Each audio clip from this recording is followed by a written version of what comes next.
Esse vídeo é pra galera que tá fazendo entrevista técnica, processo seletivo, tanto pro Brasil quanto pra gringa. Todo mundo faz processo seletivo, todo mundo faz entrevista técnica. E a maioria de vocês tem muita dificuldade em lidar com a pressão da entrevista técnica. E eu vou ensinar pra vocês uma técnica aqui que eu utilizo muito e eu sempre passo isso para os meus mentorados, para que eles tenham um desempenho melhor na entrevista. Qual é a questão? Muito de vocês, quando o entrevistador pergunta sobre algum assunto específico que vocês não têm domínio completamente, geralmente vocês falam que não sabem. Então, perguntou ali sobre, não sei, como é que funciona o gerenciamento de processos, gerenciamento de thread no Node.js, como é que funciona um hook específico do React, como é que funciona concorrência. Então, geralmente essas perguntas, o entrevistador ele está avaliando se você de fato tem um conhecimento técnico e se você sabe se comunicar, sabe explicar um conceito complexo para uma pessoa ali que está como ouvinte, né? Então você está como no papel de detalhador, você vai ter que detalhar o problema e explicar como é que é a solução. E geralmente, o que é que acontece? Quando vem uma pergunta dessa e sua cabeça, você sabe que você não sabe, né? Você fica tentado a falar logo eu não sei, ou a pessoa congela, que é o pior dos casos, tá? Uh. Então, galera, a minha técnica basicamente é a seguinte: quando um recrutador me pergunta algo que eu não sei, algum termo, algo em específico que eu não conheço, o que é que eu faço? Eu passo tudo que a gente já conversou.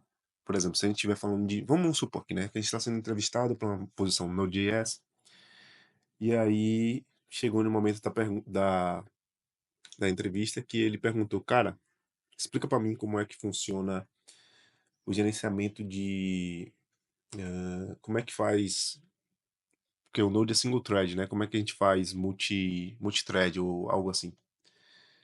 E aí vamos supor que eu não sei responder essa pergunta. O que é que eu faço? Ele me perguntou sobre multi-thread no Node.js, tá? Eu não sei. Só que eu vou falar tudo o que eu sei sobre Node.js, basicamente, para ele. De uma maneira que eu vou demonstrar o conhecimento. Então, ao invés de você usar essa oportunidade e falar, cara, eu não sei, você vai usar essa oportunidade para poder falar sobre tudo que você conhece ali dentro do Node.js. Então, o que é que eu ia falar? Vou falar, cara, Node.js ele é single thread, Node.js ele é event loop. Então, eu ia explicar o funcionamento do event loop para ele. Eu ia explicar que Node.js é bom para request response. Tem cenários que o Node.js não é tão bom. Então, cenários que o processamento de dados é muito grande. Não é interessante você usar Node.js. E aí, depois que eu fizesse toda essa explicação para ele, eu ia voltar para o ponto que ele perguntou. E sobre o multithread? Aí é que vem a técnica, né? Você ia falar que nunca teve a oportunidade de trabalhar com isso, nunca precisou utilizar isso em produção, entendeu? Você já mostrou que tem muito conhecimento em Node.js, você já mostrou que tem muito conhecimento, que sabe falar muito bem. Porém, sobre aquele assunto pequeno, você tornou o assunto que ele, né, quando trouxe para a mesa era algo extremamente relevante, você acabou de diminuir esse assunto a algo tipo assim muito pequeno, né? Uma vez que você tem muito conhecimento sobre todo o ecossistema da parada, isso daí vai ser muito pequeno. Então, com certeza, o recrutador vai. Pô, o cara me falou sobre Event Loop, Single Thread, falou sobre é, os cenários que o Node.js é bom, os cenários que o Node.js é ruim. Será que, pô, vou invalidar o cara só porque ele não sabe como é que funciona ali o multithread, como é que a gente simula a multithread no Node.js, não? Então, você fazendo isso, é muito mais fácil você conseguir contornar essa situação de falar simplesmente, cara, eu não sei. E chegar a um nível ali onde o recrutador vai falar, cara, tudo bem. E aí ele vai até às vezes te dar uma dica, como já aconteceu comigo, o cara me dá uma dica sobre um assunto e eu lembrar e falar para ele. Então, por exemplo, recentemente eu fiz uma entrevista que era sobre lambdas, né? Eu falei até para vocês no último vlog. E nessa entrevista, o cara me perguntou sobre como contornar o cold start de uma função lambda. Cold start, se você não manja muito de lambda, basicamente é o seguinte: quando a gente não utiliza muito a função lambda, ela entra em um status ali de standby, e depois, quando alguém for fazer uma requisição, essa requisição vai demorar um pouco mais porque ela está em standby, né? Ela vai ter que acordar e fazer a função. Então eu trouxe para ele que a gente poderia fazer uma cron job para poder ficar batendo na lambda e acordando. Então toda vez que a lambda fosse dormir, a gente, opa, acorda, acorda.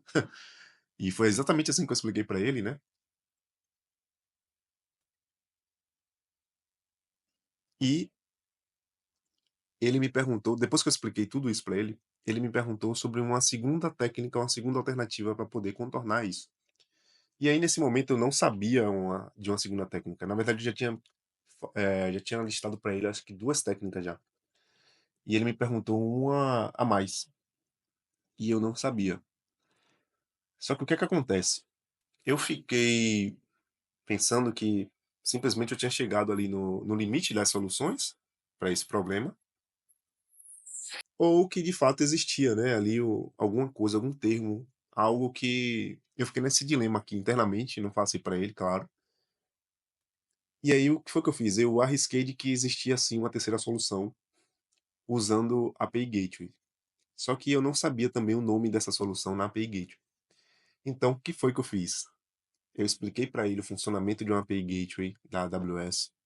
Expliquei para ele como é que esses dois serviços conversam. Então, você que trabalha com AWS aí sabe que a API Gateway funciona muito bem com a AWS Lambda. Então, eu expliquei tudo isso para ele. Expliquei um pouco mais sobre Lambda também. E aí, quando eu fui fazer essa volta para esse assunto novamente, eu falei. E eu lembro que existe uma configuração na API Gateway que a gente consegue meio que provisionar a, a função Lambda, né? Para que ela tenha uma capacidade maior de receber requisições. Então você pode dizer, tipo assim, esse endpoint aqui eu quero provisionar três instâncias dessa função lambda aqui e para ter uma performance melhor. E eu falei isso e foi a deixa para que ele me trouxesse ali o termo, né, que era provisioned concurrency. E aí na hora que ele falou isso, aí eu falei isso, exatamente, completei, entendeu? E aí fui levando, acabei que eu consegui contornar essa situação de simplesmente falar, cara, não sei, eu acho que é só isso. E eu pude meio que fazer uma revisão ali com ele, né? Falei, ó, cara, assim que funciona a Lambda, assim que funciona a API Gateway, e é assim que tudo isso aqui conversa. Tem uma coisinha aqui que eu não lembro exatamente. Aí ele me falou, aí eu falei, é isso aí mesmo que tá faltando, entendeu? Então, galera, tem muito disso na entrevista técnica, tá? Então, além de você treinar Leet Code, tem que treinar, claro, isso você tem que saber, tá? E eu, passando pro Leet Code, né, antes de que eu me esqueça de falar dele, também é natural que durante a execução do seu script ali, você converse com o cara que está recrutando você. Agora, isso depende também do tipo de situação que você está. Existem leet codes que você faz, que é simplesmente o cara telando sem falar nada. Eu já passei por isso. E tem o que o cara de fato interage com você. Esse que o cara interage com você, se você não souber resolver o leet code, é essencial que você faça boas perguntas para ele, entendeu? Perguntas que são perguntas chave para desbloquear a sua cabeça ali a respeito do desafio. Mas como esse vídeo está ficando muito grande, eu vou deixar essa parte do como fazer uma entrevista técnica, mais especificamente do Leet Code, como você performar melhor. Vou deixar isso para um outro vídeo. Eu espero que vocês tenham gostado dessa dica. Me segue para mais vídeos e valeu!